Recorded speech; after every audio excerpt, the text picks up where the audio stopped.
I'm really excited. The first trailer for the new Lord of the Rings. What'd you think?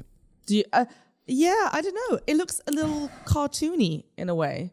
I know. Right? It looks too Hobbit. It does look very like, yeah, right? It's like Jackson. cartoony, and like we were talking previously about how like the textures in the original matter. Yeah, and like the costumes look like they'd been like, the armor looked like it'd been in a battle already, and the leather looked old and aged, and this one looked very shiny and cartoony and a little like they'd bought it at Spirit of Halloween. Yes. This is my thing. So for those of you who don't know, my family is the biggest Lord of the Rings family ever. All right. My parents geek constantly over Lord of the Rings. My brothers and I have watched Lord of the Rings, I don't know, easily 60 times. Wow. Easily. That's why you're not getting enough sleep. We would make we would make drinking games about it. I would study it. I would write papers on it. I would study the cinematography, you know? I love Lord of the Rings. So seeing this trailer was such a disappointment because they're missing the point. Yeah. Right? The emphasis is on the characters, not on the environment. The environment informed the character in the Jackson movies. I also feel like I don't know, because for me, like the environment built in the Jackson movies is just so real. It phases and out. Beautiful that it just. It's like invisible. It just is. Yes, it's the world. Right. It just is, right? Yes, exactly. Practical effects. Yeah. Everything was practical. The makeup is all actual makeup rather than the animation, which costs a lot and takes more time. But like the orcs were like real, wearing prosthetics, and the slime on them was real. Right. And the blood obviously wasn't real blood, but it was like real. It was makeup that was physical. You could touch it and wipe it off, and like that made it look so good. Yeah. Even the feet, the Hobbit feet, were like these actual shoes, and they made hundreds and hundreds and hundreds of pairs of them, and they had hair in them and everything.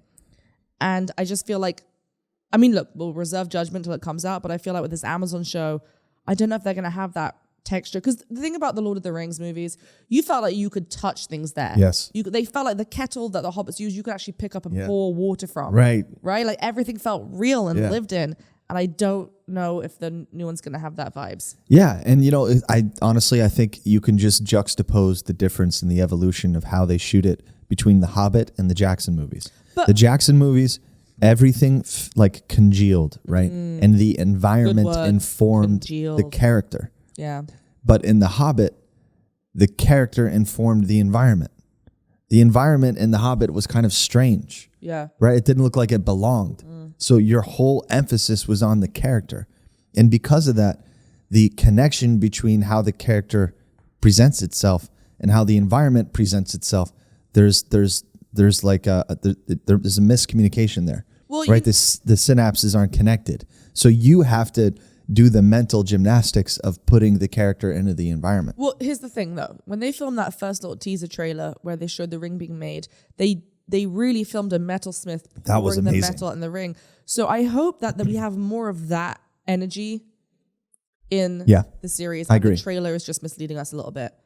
Because I like when things are real. I had an acting coach that really emphasized this. Like when in a scene when they're telling you to, you know, eat or drink, like do it, you know? Or like if you're supposed to be mending something in a scene and acting, like actually mend it. Don't just like mime and, you know, because it's never going to look as authentic. No, everyone's going to know. Yeah. Everyone's going to know. And there's also, you know, in terms of just acting craft, taking the time to learn those skills like informs things about your character. Like he learned to sew for the Phantom Thread. Right. And how does that rewire your brain, right? Like what kind of thoughts are you having while actually sewing something? Yeah. Is there a rhythm to that? What kind of comfortability do you have in that ability that informs your character? Such an acting tangent, you and I. We could. This is most people are like. But that's what's missing, right? And so let's take it shot by shot, right? So, all right. So first guy is the archer. Oh, are we going to get to this conversation again where we pick our favorite parts? No. I'm saying that in the trailer. So it starts out. Oh, I didn't look at it shot for shot. I mean, I watched it kind of while having my dinner. All right. So there's three major scenes. You. I didn't sit down with a notebook and analyze the trailer. Exactly. That's exactly what I did. There's three major scenes, right? There's the scene where the archer pulls an arrow and shoots, and in like the wilderness of Mirkwood, maybe, right? And then there's Galadriel with a dagger trying to survive from falling down the cliff face, Okay. right? And then there's the final scene, which is a little bit of a battle, right? Where the elven army is fighting off probably the army of darkness, right? Right. Probably Mordor or whatever. Okay, cool. So those are the three major scenes.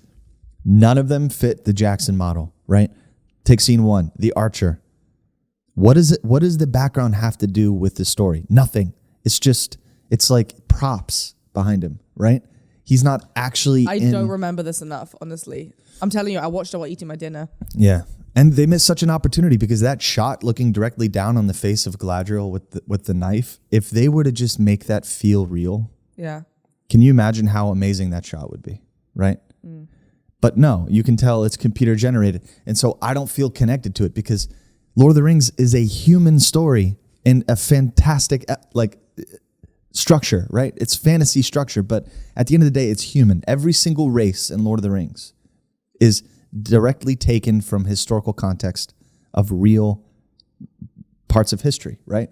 So they tap into that like genetic memory that we have. That's why it was so successful, is because every one of us has some genetic memory. That's why we feel inspired looking back in ancient history, particular cultures that we associate with. There's an inspiration to the way that culture formulates itself. That's why Lord of the Rings was so good. That's why he had a doctorate at Oxford. That's why he was so educated, because he weaved that together. This entire thing is missing it. Breathe.